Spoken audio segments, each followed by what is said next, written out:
আসসালামু আলাইকুম। আজকে আমরা পড়ব পুংস্তবক সম্পর্কে এবং এর বিভিন্ন ক্লাসিফিকেশন। বইয়ে এই টপিকগুলো লেখা আছে, বাট একটু পড়ে আমাদের ছাত্রদের প্রথমবারের মতো পড়ে বুঝতে অসুবিধা হয়, আমি এটা জানি।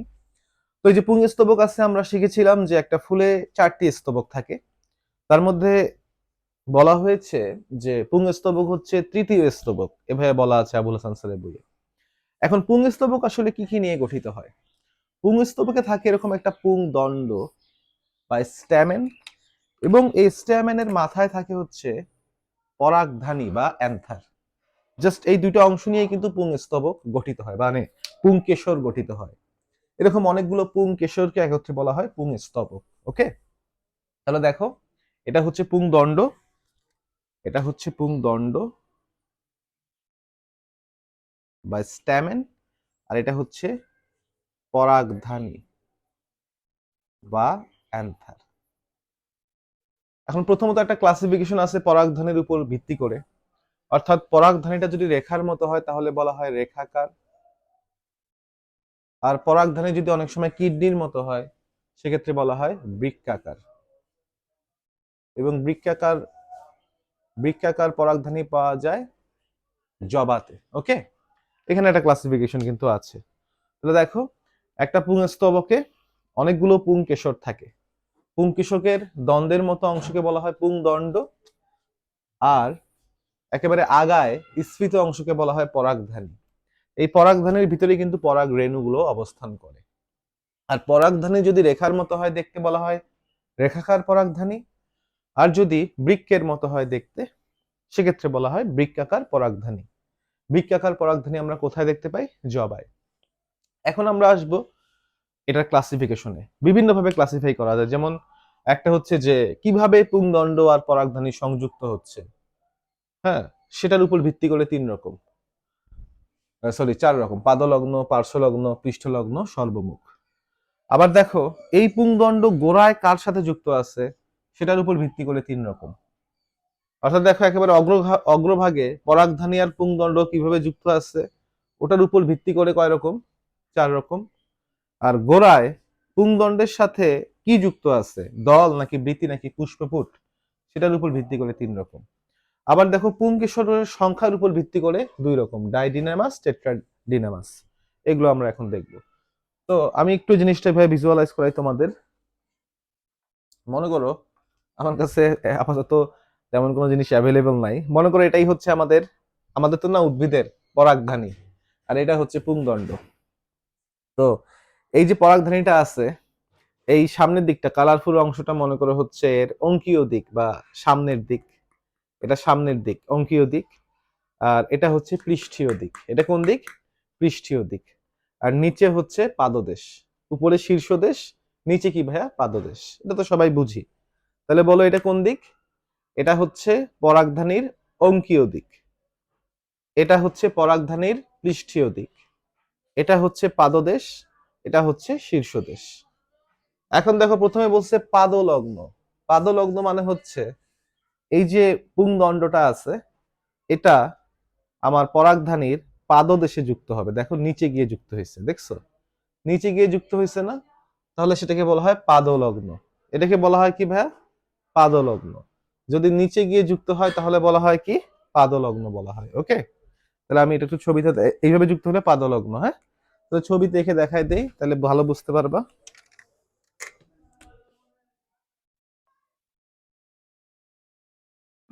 এইটা এর একেবারে পাদদেশে এসে যুক্ত হয়েছে কে? আমাদের পুংদণ্ড। তো এটাকে বলা হবে পাদলগ্ন বা বেসিফিক্সড। বেস মানে হচ্ছে পাদদেশ, ওখানে পুংদণ্ড গিয়ে যুক্ত হবে, তাই বলা হয় বেসিফিক্সড। এবার আসো তোমার পাদলগ্নর পরে আসতেছে পার্শ্বলগ্ন। পার্শ্বলগ্নটা কিরকম? দেখো, এটা তো আমাদের পুংদণ্ড, এটা হচ্ছে পৃষ্ঠদেশ, তাই না? পৃষ্ঠদেশের সাথে আমাদের এই যে পরাগধানী এইভাবে এসে যুক্ত হবে, একেবারে পুরো এলাকায় সুন্দর মতো যুক্ত হবে। দেখো কিভাবে যুক্ত হয়েছে, দেখছো? এটাকে বলা হয় হচ্ছে পার্শ্বলগ্ন। এইভাবে যুক্ত হইলো, এটা মনে হয় ভিতরের পার্শ্বে যুক্ত হয়েছে, তাই বলা হয় পার্শ্বলগ্ন। ব্যাপারটা অনেকটা এরকম, ছবি এঁকে দেখাই তাহলে ভালো বুঝবা। এরকম না? পরাগধানীটা এরকম থাকে, আর এই ভিতরে এসে এইভাবে পুংদণ্ডটা যুক্ত হয়ে গেছে। একেবারে যে পৃষ্ঠদেশ আছে, পৃষ্ঠদেশের সম্পূর্ণ এলাকা জুড়ে কিন্তু আটকে আছে। দেখো, পৃষ্ঠদেশের সম্পূর্ণ এলাকা জুড়ে আটকে আছে, তাই বলা হয় পার্শ্বলগ্ন। পৃষ্ঠলগ্ন কিরকম? মনে করো এটা তো এর পৃষ্ঠদেশ, এই পৃষ্ঠদেশের যে কোনো একটা বিন্দুতে এসে যদি যুক্ত হয় তাহলে বলা হয় পৃষ্ঠলগ্ন। দেখো, এটা হচ্ছে পৃষ্ঠলগ্ন, এইটা হচ্ছে পার্শ্বলগ্ন, এটা হচ্ছে পাদলগ্ন। এইভাবে একটা পয়েন্ট এসে যুক্ত হলে, পৃষ্ঠের একটি পয়েন্ট এসে যুক্ত হলে বলা হয় পৃষ্ঠলগ্ন।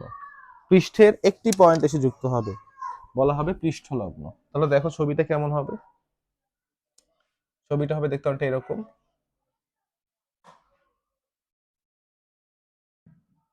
এই মনে করো হচ্ছে তোমার পরাগধানী, এখানে এসে এইভাবে পুংদণ্ড যুক্ত হবে, একটা পয়েন্ট এসে যুক্ত হবে। ঠিক আছে, জাস্ট একটা সিঙ্গেল পয়েন্ট এসে যুক্ত হবে, এটাকে বলা হচ্ছে কি পৃষ্ঠলগ্ন। এবং এটা দৃঢ়ভাবে যুক্ত হবে, দৃঢ়ভাবে একটি পয়েন্টে দৃঢ়ভাবে যুক্ত হবে, আর এখানে সমগ্র পৃষ্ঠে যুক্ত হবে। আর এটা হচ্ছে সর্বমুখ। সর্বমুখে কি হবে দেখো, এই মনে করো হচ্ছে পরাগধানী, এই পরাগধানীর সাথে আমাদের যে পুংদণ্ড আছে এটা খুব আলগাভাবে আলগাভাবে যুক্ত, একটি পয়েন্টে আলগাভাবে যুক্ত। এবং আলগাভাবে যুক্ত হইলে কি সুবিধা হবে দেখো, আলগাভাবে যুক্ত হইলে আমার পরাগধানীটা চাইলেই ঘুরতে পারবে বিভিন্ন দিকে। আলগাভাবে যুক্ত থাকলে কি হবে, একবার এদিকে ঘুরবে এদিকে ঘুরবে না, তাই বলা হয় সর্বমুখ, সব দিকেই মুখ করে ঘুরতে পারবে, তাই বলা হয় কি সর্বমুখ। ক্লিয়ার? তাহলে দেখো, আমি এখন কিছু দেখাবো, তোমরা বলবা কোনটা কোন রকম। এটা কেমন বলতো ভাইয়া? পাদদেশে এসে যুক্ত হয়েছে পাদলগ্ন। এইটা কেমন? সমগ্র পৃষ্ঠে যুক্ত হয়েছে, তাহলে বলা হবে পার্শ্বলগ্ন। পৃষ্ঠের একটা পয়েন্টে যুক্ত হয়েছে দৃঢ়ভাবে, কি বলা হবে? পৃষ্ঠলগ্ন। পৃষ্ঠের একটা পয়েন্টে যুক্ত হয়েছে আলগাভাবে, তাহলে সর্বমুখ। কারণ আলগাভাবে যুক্ত হলে এটা ঘুরতে পারে এরকম সব দিকে, বা দৃঢ়ভাবে হলে পারে না, আটকে থাকে, একদিকে মুখ করে আটকে থাকে, তখন বলা হয় পৃষ্ঠলগ্ন। আর যদি আলগাভাবে যুক্ত হয়, সূক্ষ্ম রেখার দ্বারা আলগাভাবে যুক্ত হয়েছে, সব দিকে ঘুরতে পারে তখন পরাগধানীটা, তাই বলা হয় সর্বমুখ। সবাই কি বুঝতে পারছি? তাহলে বলো, এটা কি? পাদলগ্ন, পাদদেশে যুক্ত হয়েছে পাদলগ্ন। এটা হচ্ছে পার্শ্বলগ্ন, এটা হচ্ছে পৃষ্ঠলগ্ন। আর এইটা ঘোরাঘুরি করলে তাহলে বলা হবে কি সর্বমুখ। ঘোরাঘুরি করলে বলা হবে কি সর্বমুখ। ক্লিয়ার? এইভাবে আমরা 4 ভাগে ভাগ করতে পারি। আবার দেখো, এই যে গোড়ায় কার সাথে যুক্ত হয়েছে? গোড়ায় পুংদণ্ড যদি দলের সাথে যুক্ত হয়, দলের অংশগুলোকে বলা হয় পেটাল। আমরা শিখছি আগে যে পাপড়ি বা দলকে বলা হয় পেটাল, বৃতিকে বলা হয় সেপাল, আর পুষ্পপুটকে বলা হয় টেপাল। তো যদি পুংদণ্ড এসে দলের সাথে যুক্ত হয়, পুংদণ্ড এসে দলের সাথে যুক্ত হয় তাহলে বলা হয় দললগ্ন বা এপিপেটালাস। যদি পুংদণ্ড এসে বৃতির সাথে যুক্ত হয় তাহলে বলতে পারি বৃতিলগ্ন বা এপিসেপালাস। এগুলো আসলে টার্মগুলো আমি দিছি, কোনো বাংলা বই এই টার্মগুলো লেখা নাই। আর যদি পুংদণ্ড এসে পুষ্পপুটের সাথে যুক্ত হয় তাহলে বলা হয় এপিটেপালাস বা পুষ্পপুট লগ্ন। আমরা জানি পুষ্পপুট কি জিনিস। যদি কোনো ফুলের মধ্যে দল এবং বৃতি মিলেমিশে এক হয়ে যায়, আকার এবং বর্ণে একই রকম হয়ে যায় দেখতে, তাহলে সেখানে আর দল এবং বৃতিকে আলাদা করা যায় না, মিলেমিশে আমরা পুষ্পপুট বলি। আর সেই পুষ্পপুটে যদি এসে পরাগধানী পুংদণ্ড যুক্ত হয় সেটাকে বলা হয় এপিটেপালাস। ওকে, এখন আসলে ডাইডিনামাস কি আর টেট্রাডিনামাস কি।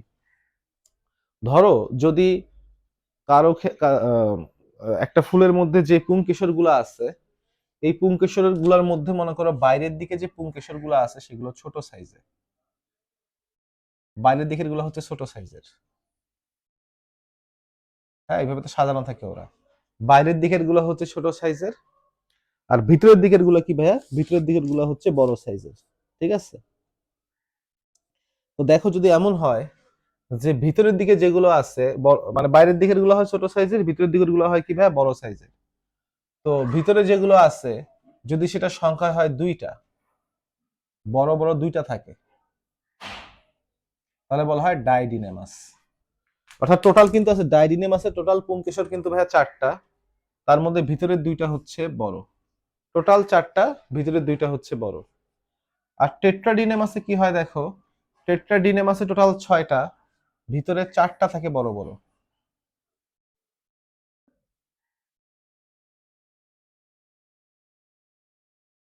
ঠিক আছে, তাহলে দেখো এখানে কি হচ্ছে, ডাইডিনেমাসে কি মাঝে